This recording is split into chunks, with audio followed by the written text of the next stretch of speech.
Mr. James always liked buses. Planes were too high and fast for him, and trains made him feel trapped. But buses were just right. They moved slowly, giving him time to think and enjoy the world outside. As a child, he had dreamed of long bus rides, and even now, at 50, he still loved them. He found peace in the steady motion. It was the 14th of September, and Mr. James boarded the night bus heading from Grand Falls to Maple Creek, a small town in Canada. He was going to visit a friend who had a cabin by a lake. He had 2 weeks of rest ahead. No work, no stress, just nature and good company. The bus wasn't crowded, and Mr. James was happy about that. He took a seat by the window, stretched out his legs, and placed his bag beside him. It was a night bus, and most people would be sleeping, but Mr. James planned to stay awake for part of the trip. He liked watching the world pass by, especially at night. After a short dinner stop at a roadside diner, the bus started moving again. Mr. James settled in, watching the trees and dark sky outside. After a while, when it was too dark to see, he took out a book and began to read. At midnight, the bus stopped in a small town. Mr. James looked out, but saw no one get on or off. Then the door opened, and 2 people boarded, a young man and a young woman. They sat near Mr. James, and he noticed right away that the woman looked upset. "Trevor, you can't just do this to me," the woman said quietly, but with anger in her voice. "Relax, Emma. You're making it a big deal," the man, Trevor, replied with a laugh. Mr. James sighed. He didn't like loud conversations, especially in quiet places like this. He put his book down and listened. "You're my brother, and I've always helped you. But this is different. You can't take it from me," Emma said. Trevor leaned back, looking casual. "Why not? You have everything you need. You don't even use it anymore." Emma's face went pale. She was trying to stay calm, but Mr. James could see she was upset. "It's not about the money, Trevor. That bracelet belonged to Mom. It's all I have left of her." Trevor rolled his eyes. "It's always about money, isn't it? I need it, Emma. You've got your nice house and husband. What do I have?" He pulled out a gold bracelet from his pocket, and even in the dim light, Mr. James could tell it was beautiful, with small, sparkling stones. Emma's eyes filled with tears. "Please, Trevor, give it back. It's not just a thing. It's a memory of her." But Trevor didn't seem to care. He held the bracelet tightly. "This could solve all my problems," he said. Mr. James felt uneasy. He didn't like where this was going. He watched as Emma reached out to take the bracelet, but Trevor pulled it away.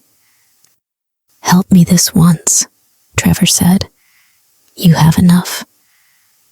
"This isn't about that," Emma whispered, her voice breaking.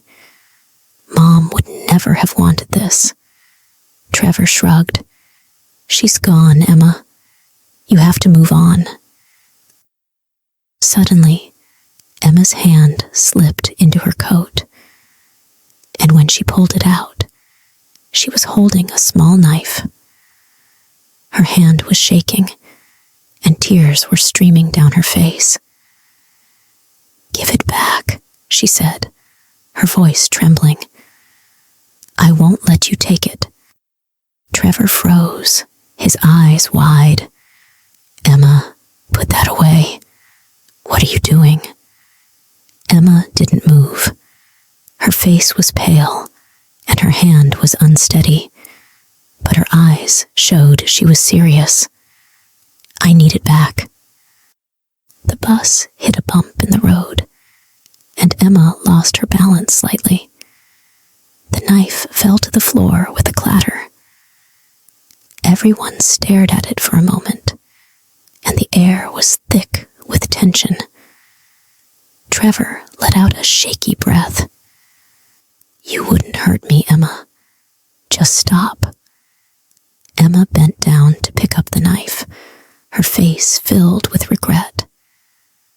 "I didn't know what else to do," she whispered. Mr. James stood up, his heart racing. "That's enough," he said. He carefully picked up the knife and handed it to Emma, handle first. "This won't help anything." Emma took the knife, still shaking, and put it away. Trevor looked away, guilt on his face. "I didn't mean for it to get like this," he said softly.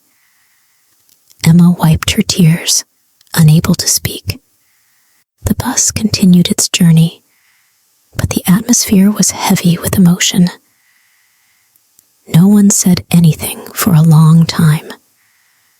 Finally, Trevor spoke again. "I'm sorry, Emma. I didn't realize it meant so much to you." Emma turned to him, her eyes red. "You never think, Trevor. That's the problem. You always take and never give." Trevor sighed, his expression sad. "I know.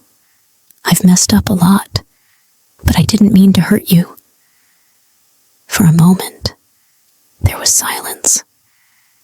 Then, Trevor reached into his pocket and pulled out the bracelet. He looked at it for a long time before handing it to Emma. "I'm in a bad place," he said quietly.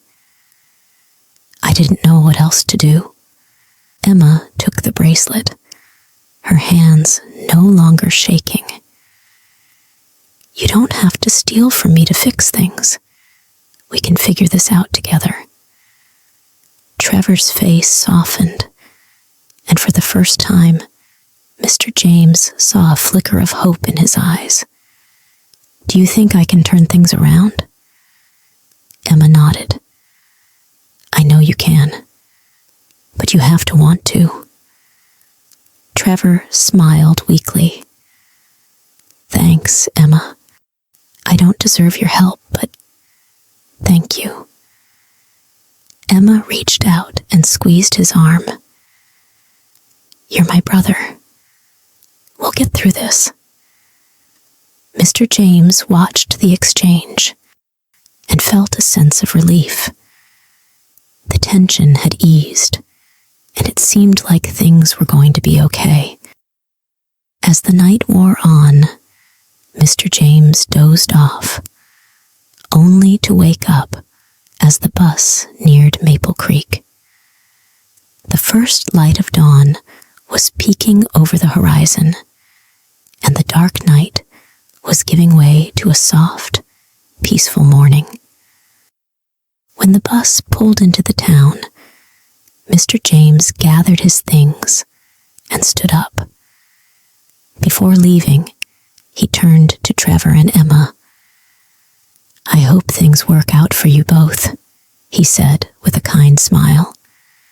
Emma smiled back. "Thank you, and thank you for stepping in earlier. I'm sorry for the trouble." Trevor nodded. "Yeah, thanks. I didn't mean for for things to get so out of control. Mr. James waved it off. No harm done. Take care of each other. With that, he stepped off the bus into the cool morning air. As he walked toward his friend's cabin, he thought about the night. Sometimes, people just needed a reminder that they weren't alone.